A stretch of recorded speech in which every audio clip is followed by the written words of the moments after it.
If you've been thinking about wanting to start a podcast but not sure where to get started, I have some news for you. If you haven't heard about Anchor, it's the easiest way to make a podcast. Let me explain. It's free. There are creation tools that allow you to record and edit your podcast right from your phone or computer. Anchor will distribute your podcast for you, so it can be heard on Spotify, Apple Podcast, and many more. You can make money from your podcast as well with no minimum listenership. It's everything you need to make a podcast in one place. So download the free Anchor app or go to anchor.fm to get started.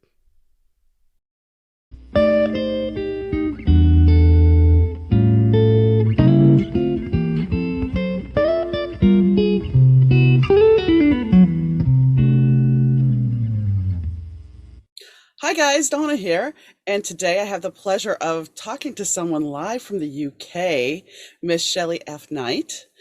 Today we're going to be discussing her journey. She had a dream of being a nurse, and a lot of people can aspire to that. I know a lot of people that I've had friends that wanted to be nurses, but Shelley's journey has been one of success in it and challenges.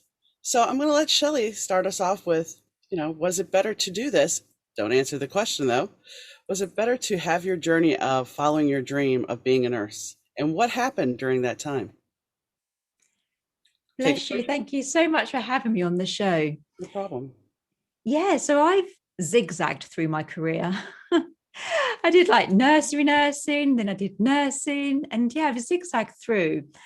But I've always wanted to be of service. It's always been a career like that. And so nursing was my dream. I think it formed a lot of my identity for many years, actually. And I went through nursing. But when we do our careers, we go through life as well. And that kind of changed how nursing was for me. So I've now left nursing, which obviously raised the question, was it better to nurse or not to nurse? Well, I mean, there's reasons, even though when we have a dream, sometimes the dream doesn't turn out exactly how we want it to. So, I mean, when you started dreaming about being a nurse, were you a little girl, or was this something you hit when you were a teenager? So I was about 5 years old and I said to my mum that I wanted to be a veterinary nurse originally, so for like animals. But my mum pointed out it'd be a very limited career because I'm a bit precious. Like I love animals, but I don't really like to touch snakes, reptiles, insects, fish, really, just generally dogs I like. And so she started to highlight the problems I might have being a veterinary nurse quite early on in life. But I am really caring and loving, and I love people.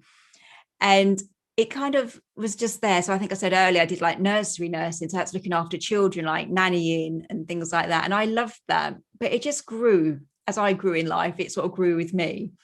And I just love the life experience, finding solutions to problems. I think, good health. I'm a bit nosy, so I love to meet new people every day.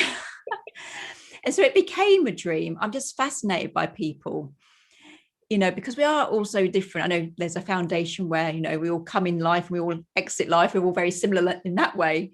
But I just love like the life experience people have, trying to make things better for people. So yeah, it became a dream around the age of 16, really. Okay. I mean, and that's the thing. It's like we do evolve and our dreams change. So at 16, you decide you want to be a nurse, and you started with infants. And what did that lead to? Did you decide that you wanted to expand that? You wanted to work with adults? You wanted more interaction? What made you change from dealing with the youth and nannying and babies? Yeah, well, I think I went through a quarter life crisis. You hear about a midlife crisis. I got to like 24 and had this really inner niggle. We call it that, Donna, an inner niggle. Like, why am I here? Okay. And so I actually took a break from work and actually traveled for about 18 months around the world. And if we look back on our life, I probably think, oh, that's where my spirituality sort of started. But I kind of went around the world searching for myself, realizing I was me all along. So I took a break. When I did return to the UK, I sort of worked in medical research and went to uni. So, whilst I wanted to be a nurse around the age of 16, I went as a mature student at the age of 28, which is deemed quite old in this country. But here's the thing. Here's the thing. I'm sorry to interrupt, but the thing about it is going to college with some life experience behind you. Because I did the same thing. I didn't go to university until I went when I was 19, and then I didn't finish, and then I went back when I was 27. And even though people look at you like, what are you doing here? You have a better perspective of what's going on and being presented to you, and how it fits into everyday life. Where the younger person just like, hey, at least here, let's party.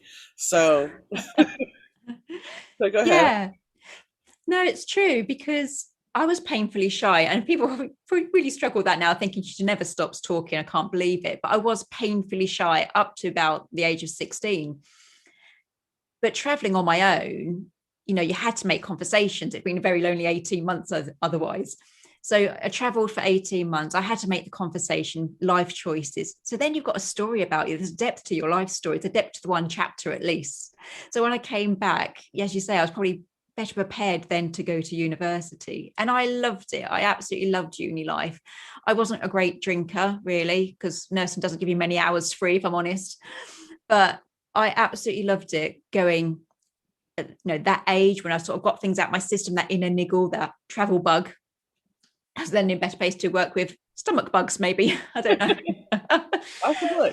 know. But I absolutely love nursing. It was petrifying at times, don't get me wrong. The level of accountability, and thrown at the deep end, staff shortages, death, everything that's in it is absolutely petrifying at times. But in those early years, I absolutely loved it.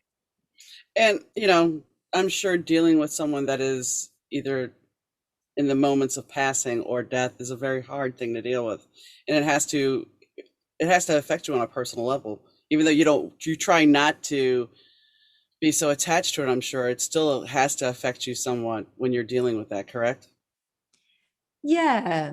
So I originally worked in acute medicine. So that's not quite like emergency rooms at A&E.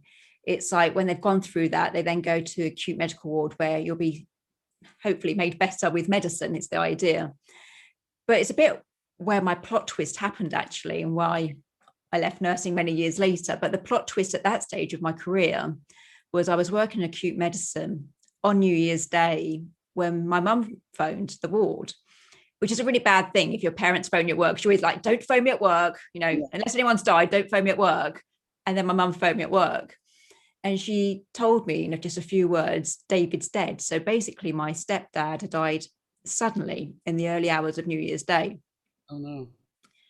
And I suppose again, I just call it a niggle. There's probably some scientific term for it, but to me, it's a niggle. I'd had a niggle for a while that I didn't want to be in that ward anymore. And it's a bit like the tower card in tarot. This was the push I needed. Uh-huh. So Uh-huh. yeah, it's sort of like create the change, woman, or it'll be made for you. So I took this call early hours of New Year's Day. My gorgeous, gorgeous stepdad had died. And that was like the plot twist. It was a sudden death, had to sort of go home, wasn't treated very nicely by the ward for being off work and things like that.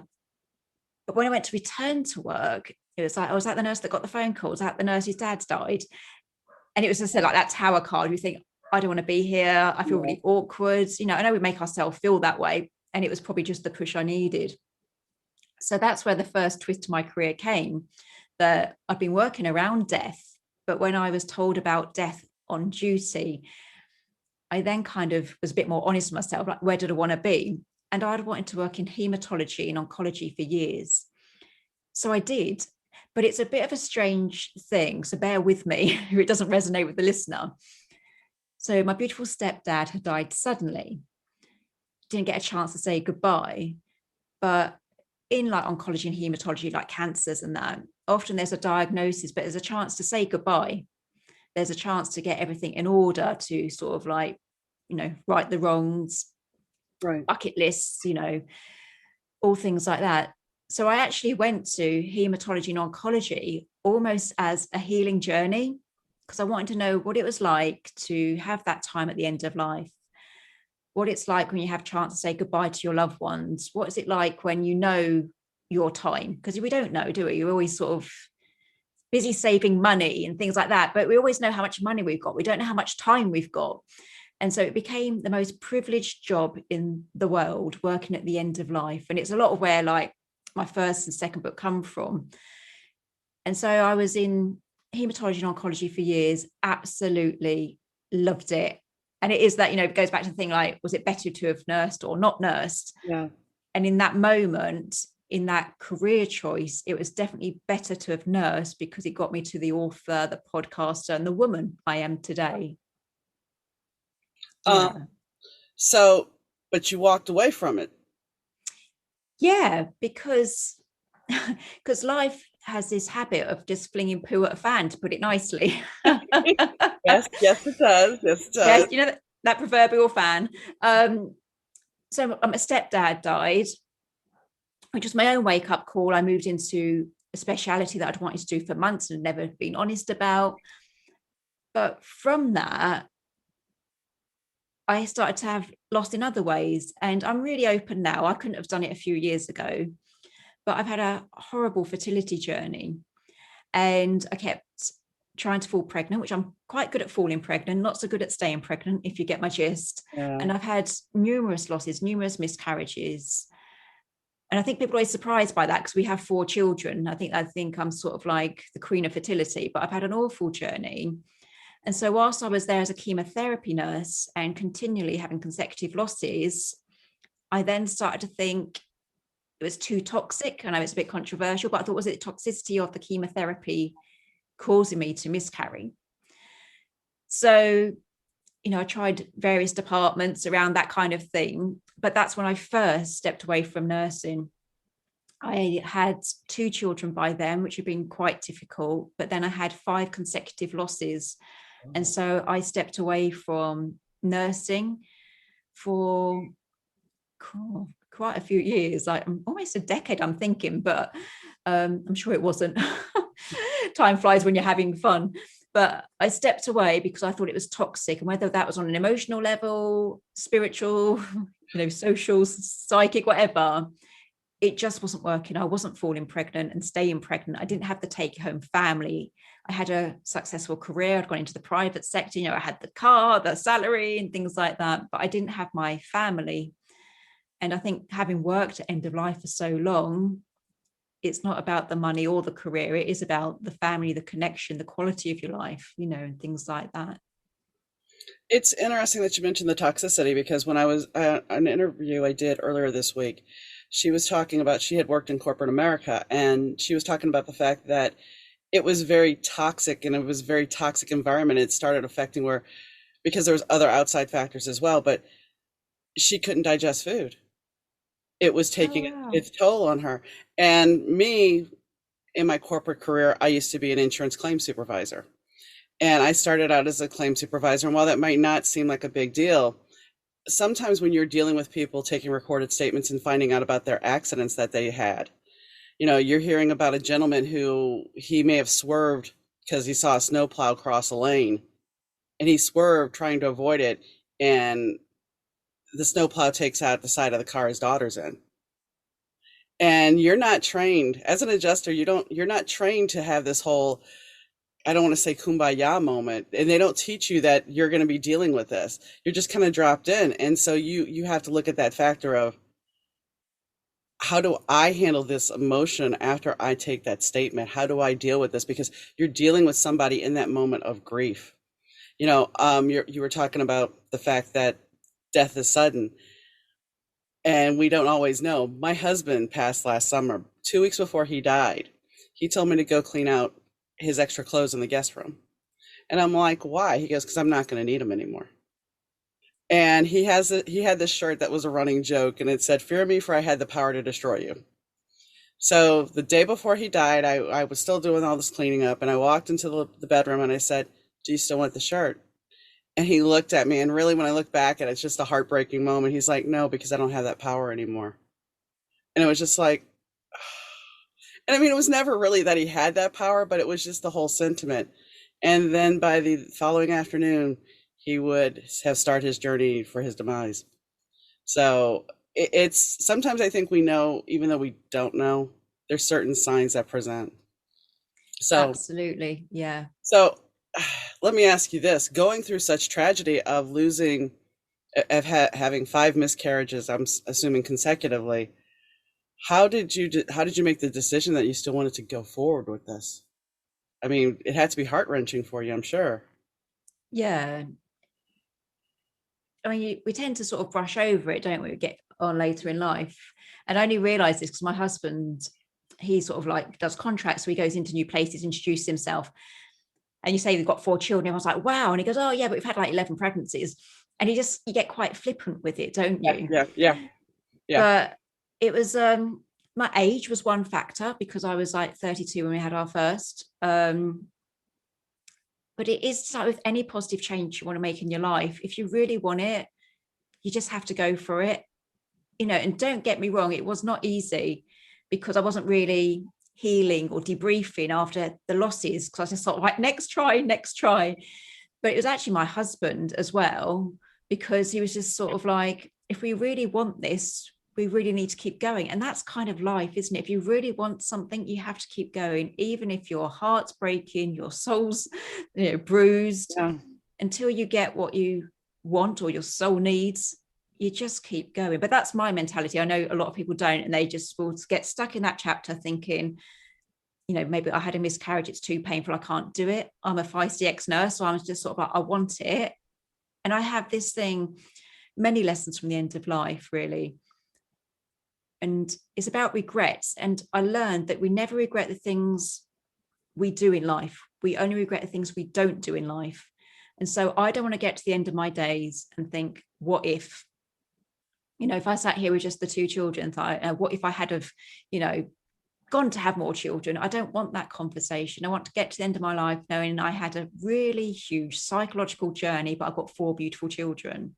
Yeah. And it is just that going for it. And it's not easy because it's a human life we're talking about. Do you know what I mean? It's not a number, it's a life. But I just think with anything in life, if we really want it, we have to just get that balance right between sort of like that fear of failure to that fear of being stuck or not achieving. And for me, every time I'd risk the failure. And the fear is a very tricky thing because yeah, there's fear of failure, but there's also fear of success. Some people suffer from that, so they get stuck because they have that fear of success. It's like, well, what's going to happen if I'm successful? Who knows? It may be beyond your wildest dreams, and then it may turn into a turd sandwich. Who knows? But you have to try it, and you can definitely look back and say, I did that. Do you think, and you talked a little bit about the travel thing. Do you think that helped ground you a lot better because your wanderlust was satisfied because you did all the traveling? Yeah, absolutely.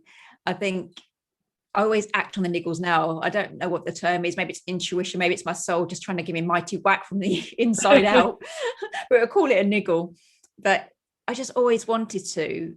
And again, it's just sort of like that curiosity of what is out there. And if I was a cat, I'd be dead because I'm just always curious. So, I mean, I'm always investigating and trying. But I had this niggle. I wanted to see there was more beyond, the little village where I lived. There was more beyond my parents' broken marriage. There was more between my broken relationships, the jobs I'd done I didn't like. And I just always, even now at 47, I'm still feisty thinking, I'll just try that one more thing. And those other 27, But yeah, I wanted to travel. And it's interesting because my husband and I have been together like 15 years and he never traveled when he was younger. And he goes, oh, I wish I had. So I was like, no, you don't, because that wasn't you. Do you know what I mean? It's Uh-huh. just that comparison. Comparison's a killer, isn't it? Yes, it But is. yeah, and he thinks he wants to travel because I travel and tell these stories, but that's not his life journey, his life lessons. But now with 4 kids, a cockapoo, 9 fish, I'm so glad I traveled on my own. Yeah, because that's a menagerie. I mean, you're not going to take the fish and stuff, but it's still a menagerie and all the logistics of who's going to take care of the fish and is the Yeah. fish going to survive while we're gone? How many times has that little story happened that somebody's fish passed away? Yeah. So It's a given. where exactly did you travel? So I started in Camp America because I used the nursery nursing qualification to sort of do Camp America. So I started there, went to Canada, fell a little bit in love with Canada, if I'm honest.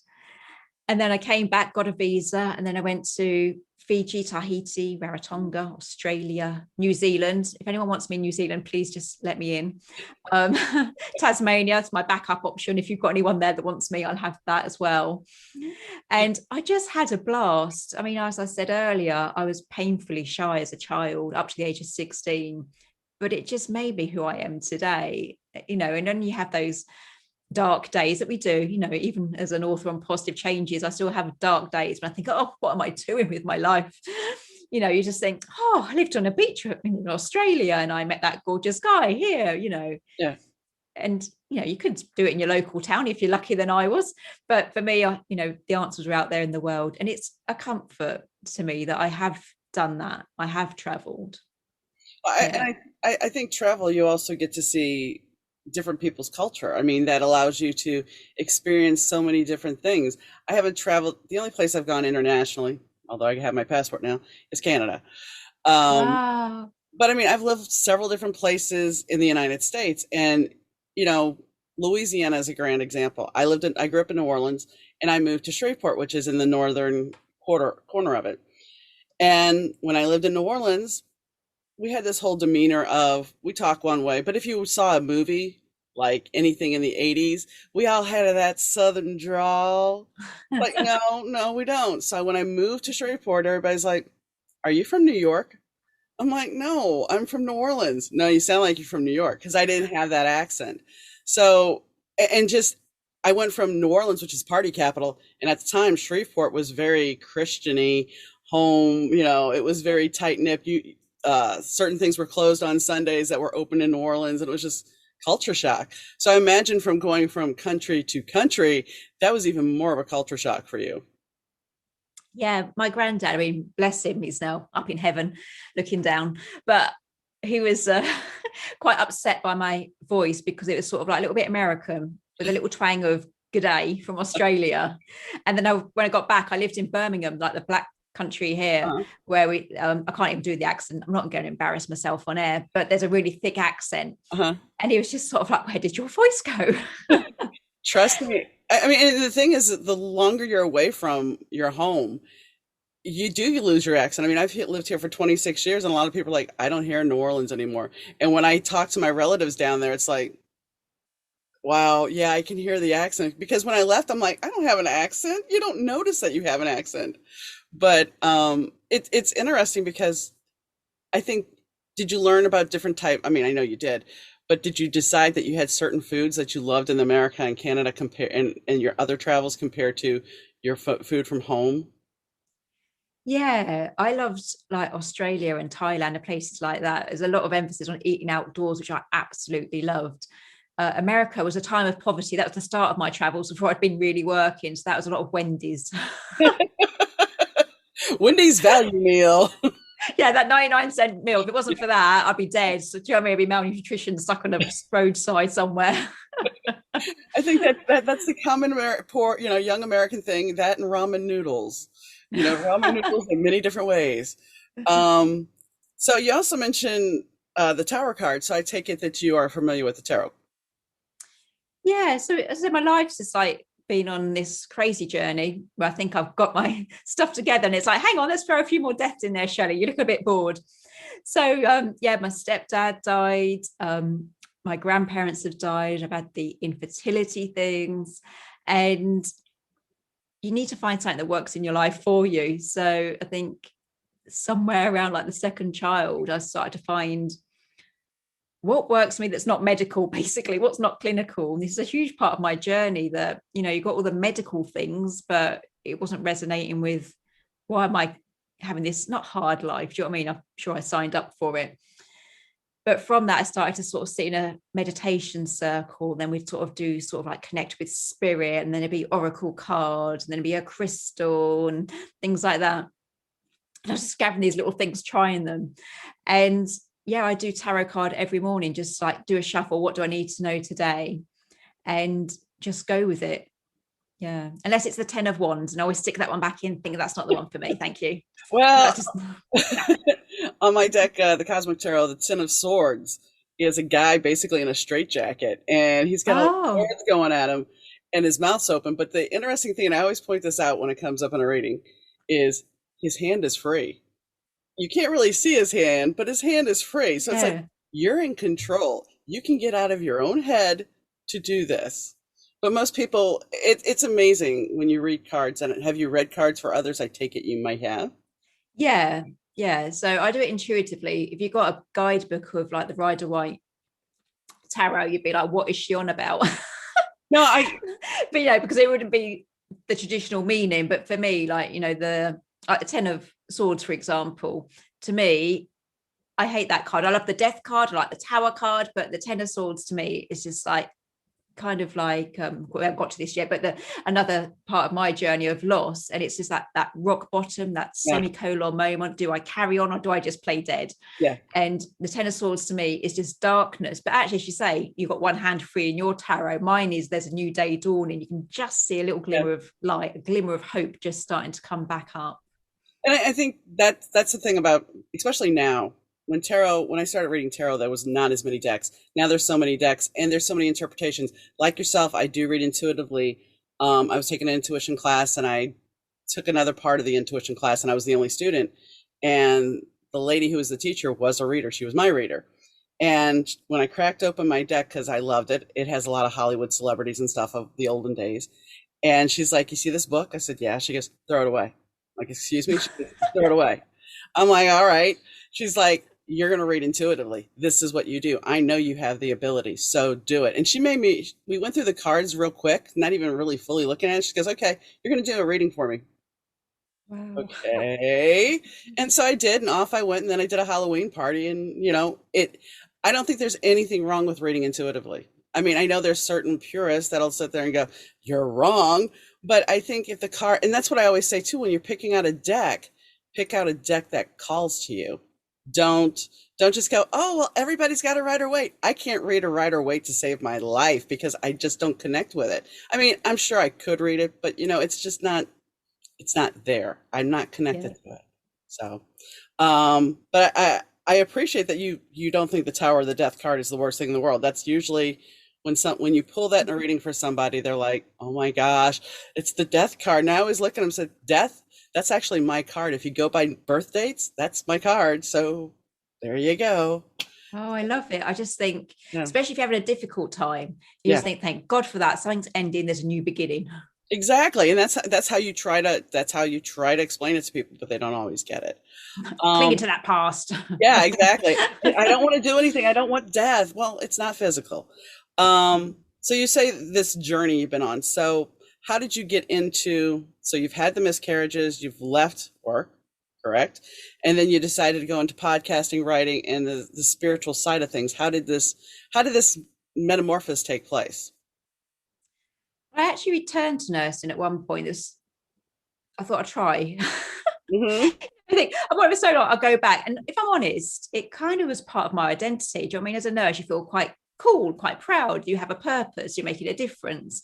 So I went back and then left. Remember why I left first time? But yeah, I think it was my last pregnancy. There's a happy ending. She's 6. But Nice. my last pregnancy was a multiple pregnancy. We would believe it was triplets, certainly twins. And I just kept losing and losing. And then I was told to terminate this pregnancy, but I couldn't because, or one, there's a high chance I was going to miscarry anyway. That was my story. I do miscarry really easily. But the other thing was, I'd seen my daughter. She wasn't born, but I knew I had a dark haired baby girl to come. And our last child was a blonde boy. So, and I'd had it for about 18 months, 2 years, and it was just getting clearer and clearer more frequently. So I went through with that pregnancy, but in that pregnancy, it was my semicolon moment. When you think, do I end my story here? Am Mhm. I done? Is this too much for my soul to carry? And so it's my last pregnancy where I had to make a decision. Do I carry on with my life and do I end it? And I think people are surprised by that because I describe myself as a positive changes expert. And they think, well, you thought committing suicide once. It's like, all the more reason I can tell you it's possible to create Right. positive change.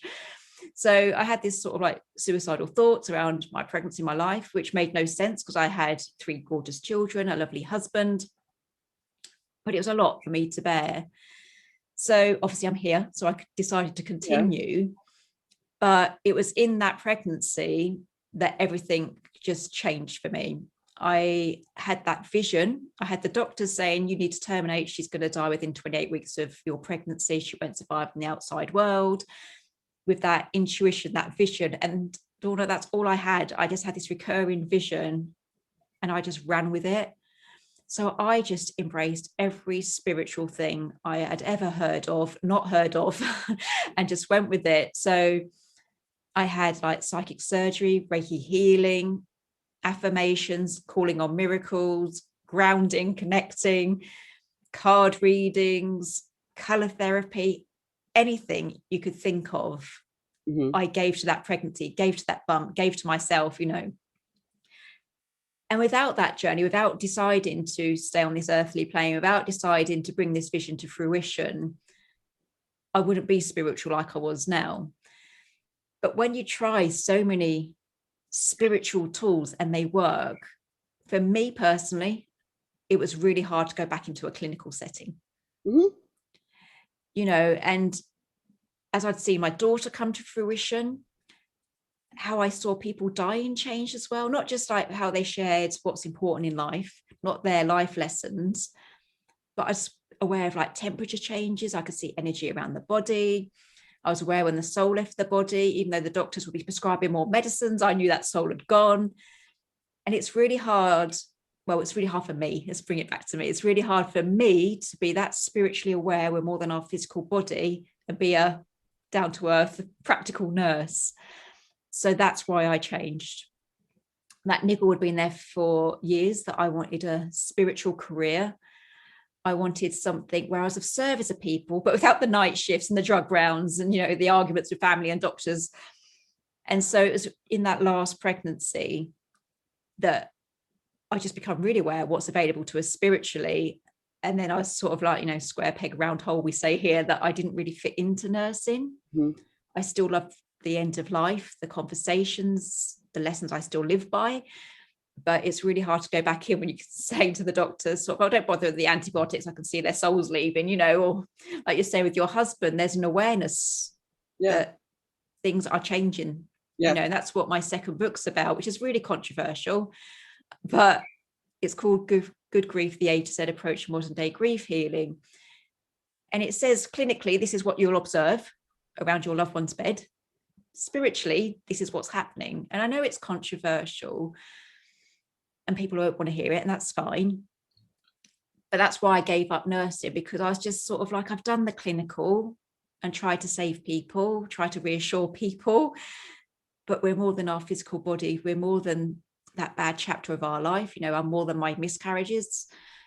And yeah, so I did, that was my dream, to be a nurse, to be of service, but I knew also I wanted to do something for me. And I've always wanted to write a book, and I don't know why.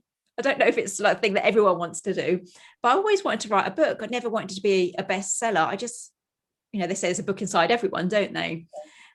And so whilst my book, the first book, Positive Changes, doesn't speak about my fertility, what it does do, it inspires you to create positive changes, because it's everything I tried and everything I learned about when you're at rock bottom, please just get back up.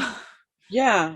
Do you know what I mean? I know there's mental health, and when our loved ones die, it feels like part of us die, part of our story dies, with everything seems unknown and overwhelming. But if you're at rock bottom, I keep seeing that Ten of Swords as I'm saying it, that Ten of Swords card, when you're at Yeah. rock bottom, you can't go any further. So please just try and come back up. This touches on two things I know. And I mean, on my prior podcast, I've talked about it. My mom committed suicide, and I had that conversation with her many a times, that you can continue on, things can change. And that's the one thing. There's certain people that you will never change their mind. They're on a mission to do it. And there's other people that one moment of reaching out to them can help and change everything. Um, as far as, yeah, when my husband passed in the car, I knew he was gone. But they brought him back an hour later, and I knew when they told me he died in the ER again, and they brought him back. And when they asked me, they're like, "Do you want to put him on a ventilator?" I'm like, "How is his mind going to be?" Because I know he's already been oxygen deprived for at least an hour. Oh, well, we don't know yet. So you walk this fine line, because you're like, well, what if there's that chance? Yeah. So I'll put him on there. So they woke him up. This was Monday. They woke him up Tuesday, and he seemed very disoriented, but he was there for a brief moment. And then, and he was trying to talk, and I'm thinking he was trying to tell me he loved me because I told him I loved him, and we didn't get to really say that initially in the car because he was gone quickly. And then I had to make that decision on that Saturday. Do I pull the plug? Because I didn't want to let him linger. And I knew I had to do self-care. I wasn't one of those people that stayed at the hospital every day because I knew he wouldn't want me there, and this was destroying me. So I went I went to the hospital. I saw him that Saturday. His friend came in, and I made a decision to have him off of life support. He lasted until Monday, and I was about to go up to the hospital that Monday. But I'm like, I am so exhausted. I'm going to take something to help me sleep for a little bit longer, then I'll go. And a half hour after I took it, the doctor called to tell me he had passed. And so I was like, well, that was his spirit trying to tell me, to coax me to be okay. We had a little store here in town. And the only reason I'm telling you this is because it's about spirit. And he used to sew in there in this one room. And so after I cleaned up everything and I was looking, standing by the door to that room. And as I was looking in, yes, I'm feeling all the sadness because I used to stand there and watch him sew. And I felt him behind me, rubbing my shoulders and my back, like telling me it was okay. And so, speaking of the grief, so here I am, he's gone. I've been with him 16 years. This has been our life. And I have to make a decision because I learned how to eat my grief. That was something my mother instilled. And so I made a choice I either have to eat my grief or I have to lose weight and get healthy. I chose to get healthy. And it's not been an easy battle, but I've lost 30 something pounds since he died in June. And I'm still working on losing more, but I chose to take a step into the living, just like doing the podcast. I chose to be in the living and know that my journey's not over. And like you, if anybody listening to this and they are feeling a little helpless or hopeless, like, well, what am I going to do? My career's completely changed. I went through a complete career change. And like you, nursing was your identity. Me being a claims supervisor was enmeshed so deeply in me that you have to step away and go, that's not really who you are. It's a title and a part of you, but it's not who you are. So find out, get to the root of who you are. And that's what you've done, obviously. Yeah, and it's hard. We give ourselves such a hard time in life, I find, because I did nursing, then had these fertility issues. I stepped away from nursing, then went back because I really wanted these children, but then I was like, oh my god, who am I if I'm not that label of mum? Yeah.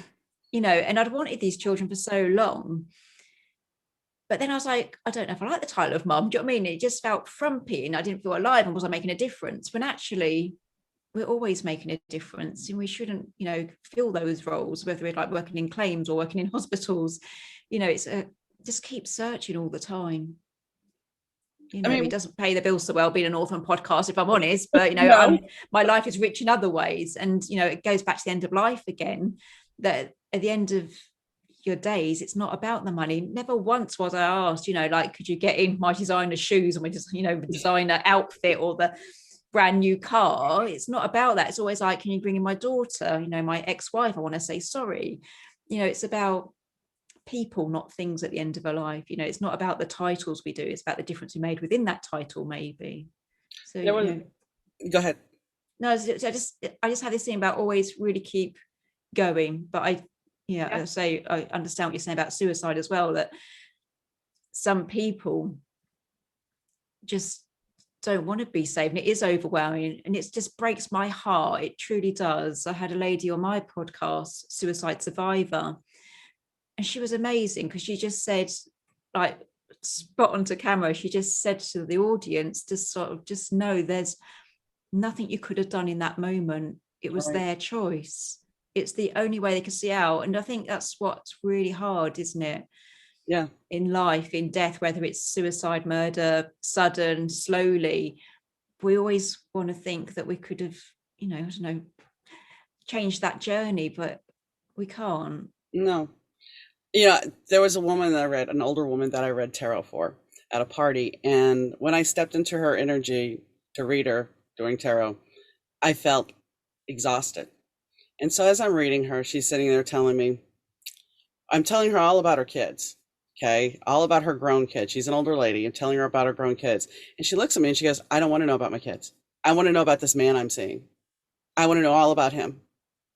Okay, well, it's really late, so guess what? I'll come back and read you for free. I'll do that, no problem. I don't have a problem with that.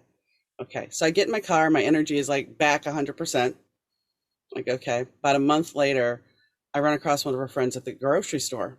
And she's like, I'm glad I found you. I'm like, why? She goes, well, such and such. I'm like, yeah. She goes, a couple of days after you read her, she had pneumonia and she ended up dying. And I thought to myself, okay, so that's why she needed to hear about her kids, even though she didn't want to. Yeah. And that's the one thing. Sometimes we get messages, whether it be your intuition or card reading, whatever. Sometimes we hear a message and sometimes it resonates with us, just like you realizing going back, it's like, no, this isn't right. This is not who I am. When I worked in claims, um, I used to have to judge how much somebody's injury was worth. Mm. How much was their life worth? How much, and I'm not meaning life, but how much was losing their career or this and that? And I had fallen and hurt myself. So suddenly, and I was a supervisor by this point, suddenly I'm like looking at myself going, what gives me the right to judge somebody else's pain and suffering and injury? Because we all suffer differently. So it was a really, and I mean, there was other reasons why I ended up leaving, but it becomes a mental mindset of this is not working for me. And how can I do this? Same thing with the nursing. How do you do this if it's not in your mindset? You have to make those changes. Yeah. And it's hard because obviously I left thinking, I've got this, I've nailed it. And then I'm like, I'm just going to go back actually for another year, and I'm quite feisty and I'm like to think I'm quite clear on what I'm doing. But even for me, I was just like, no, I'm not ready, because you do get these labels, you do get these roles, these safety nets in life. And it's, finding something that throws you out, isn't it? Yeah, well, and it's some of the labels that I don't like. Like for me, when I divorced, I've been married before, and when I divorced, I went back to being single. I was happy being single. There was no reason for me to tell anybody I was divorced on a form. I thought this is none of your business that I was divorced. And if I got involved with somebody, sure, I'll tell them I was divorced. But now, because I'm a widow, it's on my car insurance. I'm like, even my doctor's office are like, so married marital status. I'm like, well, I'm a widow now, but I prefer not to use that word. She goes, okay, we'll say you're single. I'm like, okay, Yeah. because why do I have to have that label? And that's the thing. We fall into these traps of being labeled all the time in different ways, whether it be career, our marital status, our skin color, our sexual preference. Why do we have to be labeled? Yeah. And it's hard, isn't it? Because Yeah. we just get lost in it. Because as you say, there's labels at everything, like who you married to, how old are you, where do you live? And you're just sort of like, they're just layers, life's heavy enough and now these extra layers on it, isn't it? Yeah, I mean, it's where we lose our identity then. We all become just a statistic of, oh, well, you're in this demographic. Oh, no, you're in this you're a Gen Z, you're a boomer. What? How about I'm a person? Yeah.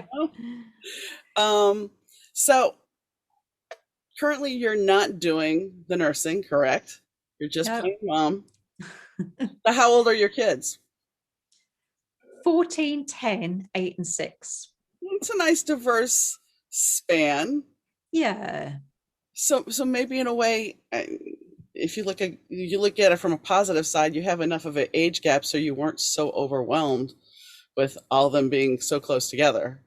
Yeah. I did want them all together. And that's like, because Um, people often look at them and they mhm. say, oh, that's nicely planned. I'm like, no, because actually, when our daughter was, so it goes boy, girl, boy, girl.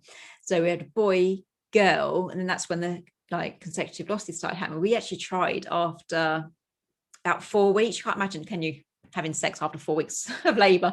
But we did. But then there's a 2 year gap, so I Yeah. actually wanted them a lot closer. I wanted that whole sort of like 3 under 5 kind of thing, but it just wasn't my story.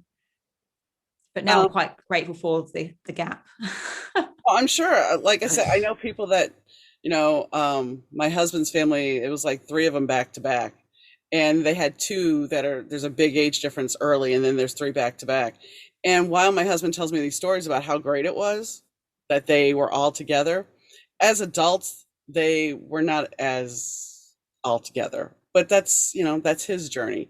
And it's interesting because family dynamics Because of the age difference with your kids, are they still as close or are they night and day? You No, know? they're really close. We've noticed just this year that when we drop them off at school, well, the youngest three are the ones at the secondary school, but when you drop them off, they all hug each other goodbye before they go into class. All the other sort of siblings are like giving each other a quick slap, and they're darting off. But our family just like squeeze each other and hug each other, have a nice day. So they are really close, which is probably why I had four. I think if they'd have been a bit rude, I probably wouldn't have bothered. But no, they are really close. They're all totally different personalities. The amount of times we've been asked as husband and wife, like, oh, are you foster parents? We're like, no, we but they just look like that. So like, no, one's got darker eyes, one's got darker hair, one's really painfully shy, the other one's like just handing her way through life. They're all really different. But no, we I did make them. I do remember it quite well. So, having the kids and having them being so different, did you foster or do you foster meditation with them? Do you foster trying to get in touch with what their, I don't want to say true purpose, but what they really desire? I mean, or I would assume that you're one of those parents when they say, "Oh, I want to do this," you're like, "Okay, let's experiment and see what's going on." Yep. So the youngest three, actually, no, all of them have tried meditation, especially for stress and mindfulness. Just last night, my husband and I did yoga with our eldest daughter. I think journaling, we're really open communicators. It's just sort of get everyone talking about how you're feeling, where is it in your body. We do body pendulum, where you sort of ask your body and you rock back and forth. But no, we just, the tools saved my life. So, and I worked at end of life, this whole connecting is what they tell you end of life. It's about speaking your truth, connection to others.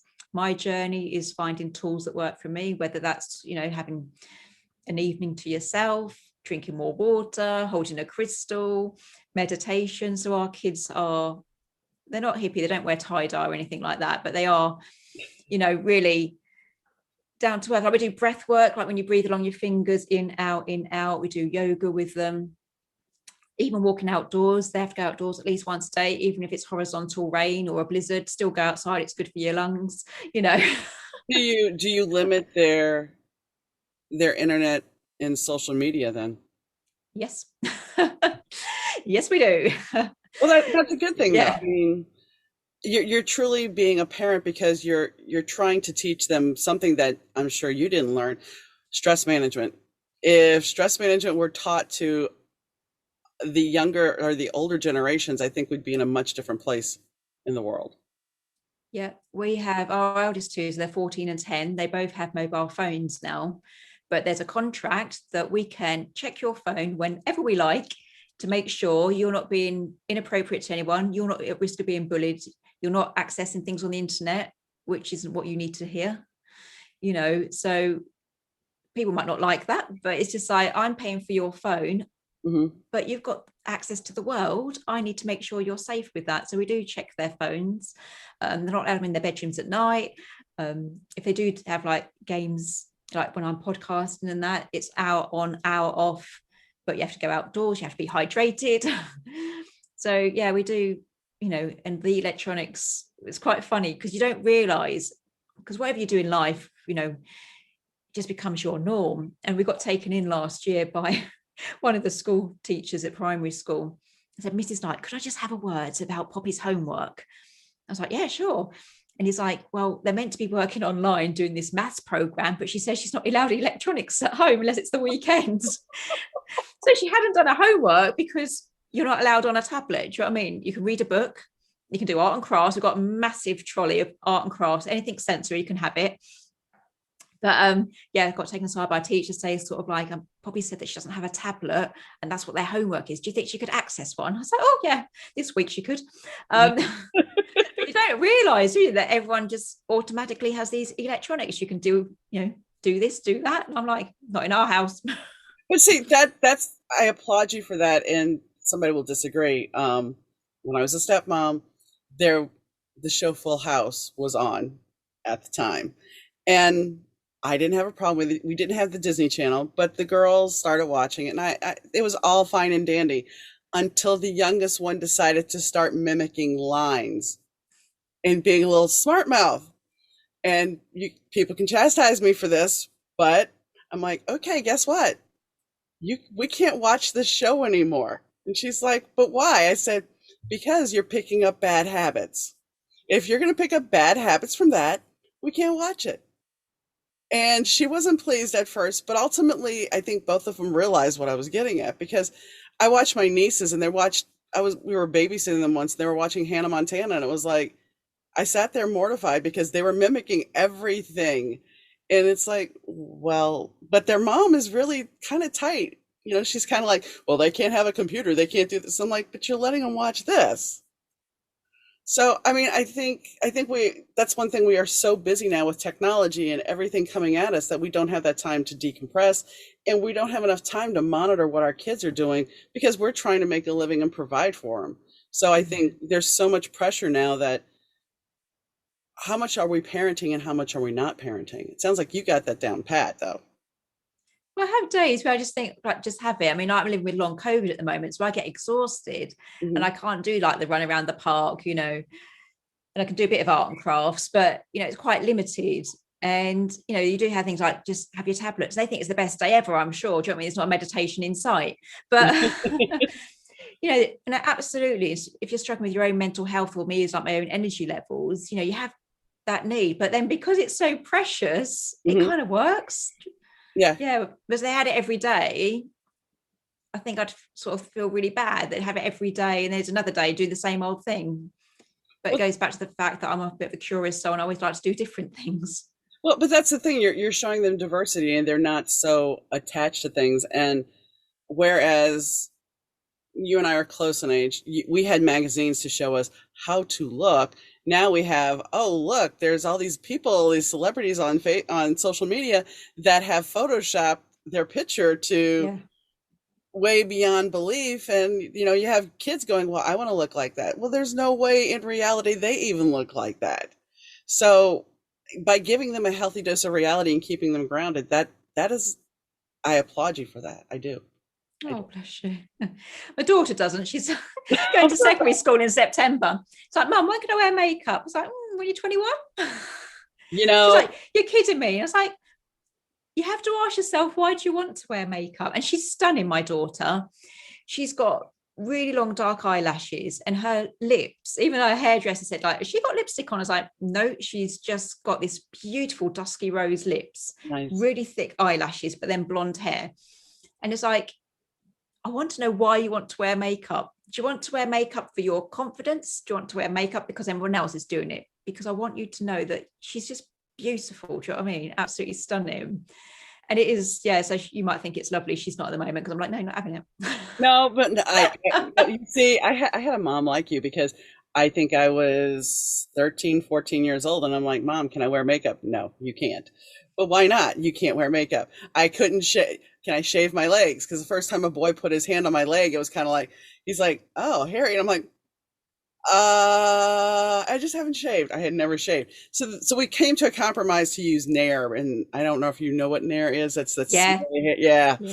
That was like the worst nightmare back then. But it took me. I moved in with my grandma for a year, and since Mom was gone, I wore makeup. But when I moved back in with her at 16, she was just kind of like, "What is that on your face? You got too much on." Sorry. And then about 2 years later, she wanted me to show her how to do her makeup. So, but yeah, I mean, my mom was very much a stickler. No makeup. You can't wear this. I had bought this really cool dress. She's like, nope, you look too old. That dress has to go back. Okay, but it's just a dress. Nope, you look too old.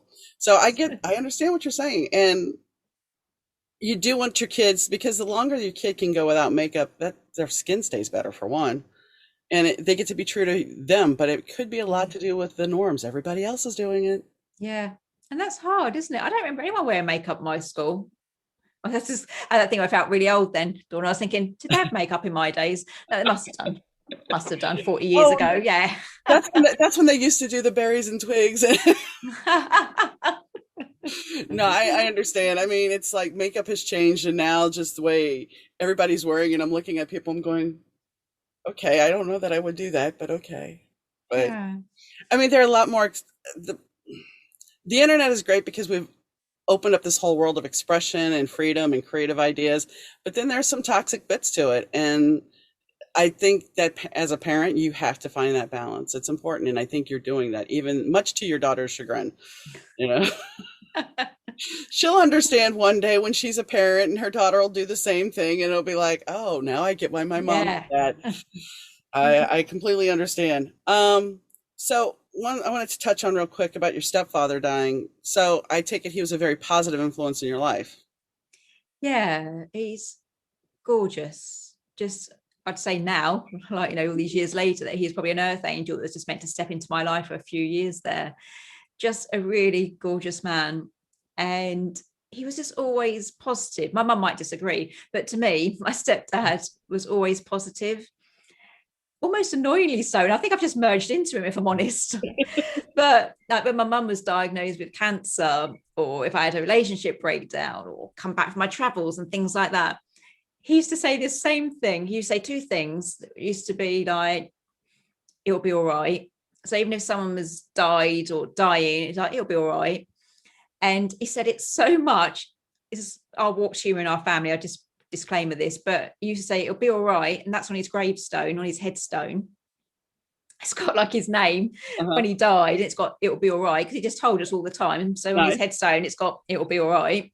And the nice. other thing is what I use as part of my branding, which is life goes on. Because I used to say sort of like, oh God, I didn't get that job, or oh my God, this is such a, I don't like this relationship. He goes, oh well, life goes on.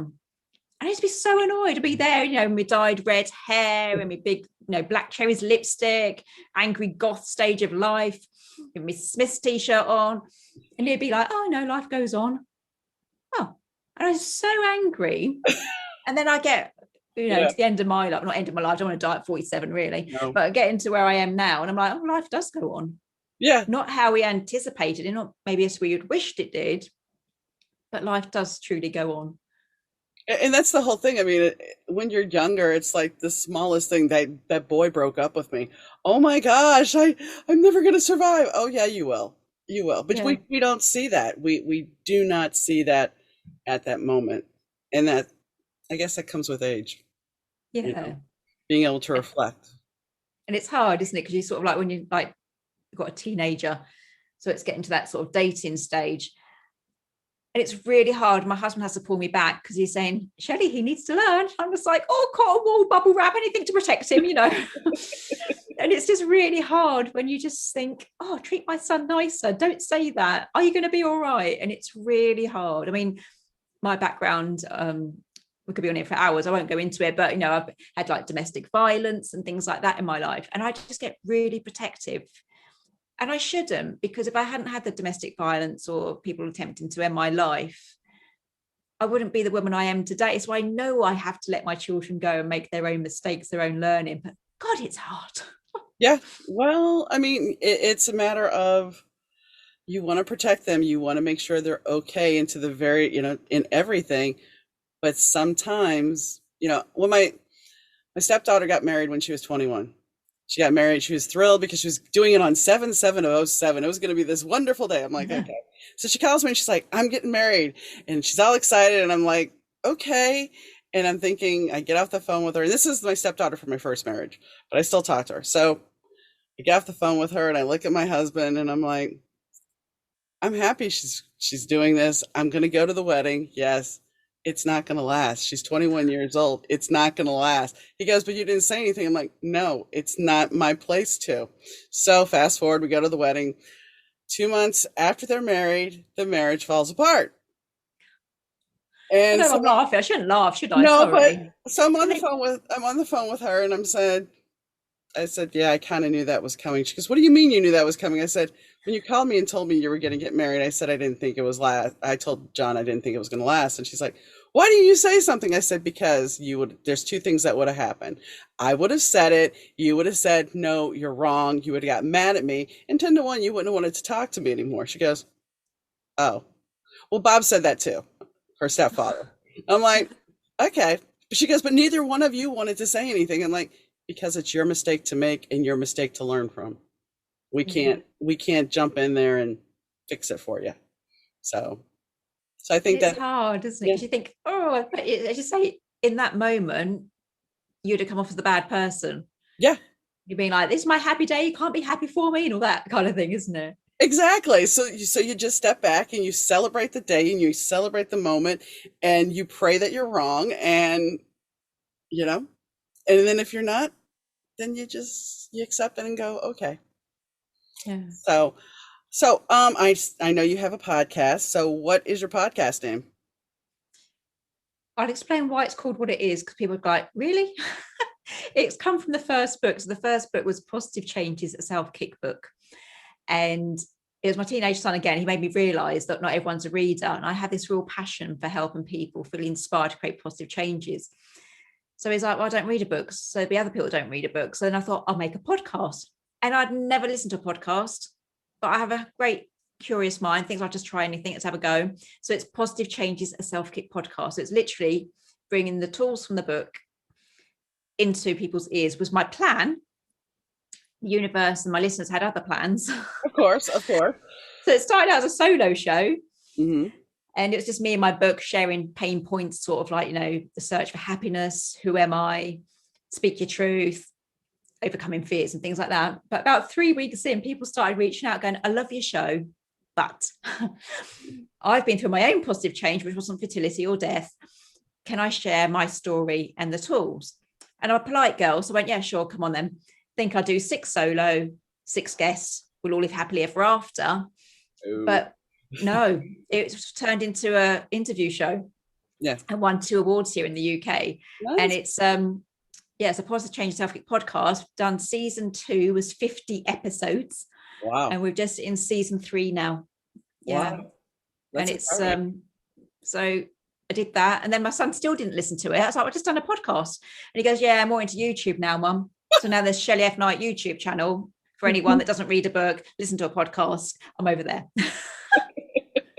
If he comes up with any ideas, I'm going to stick him in the garden. But I mean, obviously, his insight has helped you grow, so that's a good thing. Yes, That's a good, another, things happen for a reason. Life goes on. Yeah. yeah. So you have 2 books out, and is there going to be a third book? Are you writing another book, or is it just going to be the 2? No, so Good Grief. That's my short title. Book's got a bit passionate and called it Good Grief, the A to Z approach of modern day grief healing, if you will. That's out September. But it's serious, really, and it's spiritual, and it's the clinical medical. But I've started book 3, which is just my crazy journey, as we probably realised from today, my crazy journey and relationship with spirituality. And so in there, it's like when I first tried meditation, it wasn't a success story. And then my shamanic drumming journey, that was a nightmare. I felt a bit spacey. Everyone else in the room was kind of like, I'm at one with the universe. And I was speaking to the natives, and they come to me and they went, how was the journey? And I went, oh, I felt quite sick, and I felt like I was turning into sort of like a batter mix. I was like, so my next book is very Shelley. It's just me, like spiritually, meditation's great for you. However, disclaimer, here's how I started, and then it's shamanic journey. And however, this is how my journey was. So it's all the spiritual tools I use probably in my Daisy journey, my daughter's pregnancy. But it's not perfect. It's like, so if you try meditation and it's really weird, or if you do shamanic drumming and you think you turn into a Yorkshire pudding or a batter mix, keep going. But I don't know when it'll be out. But yes, it's all spirituality, the wonky donkey way. That's quite a good title. I might use that. It sounds, it's a catchy title. The Wonky Donkey Way would definitely inspire somebody. So do you do healings or anything else beside the podcast and your books?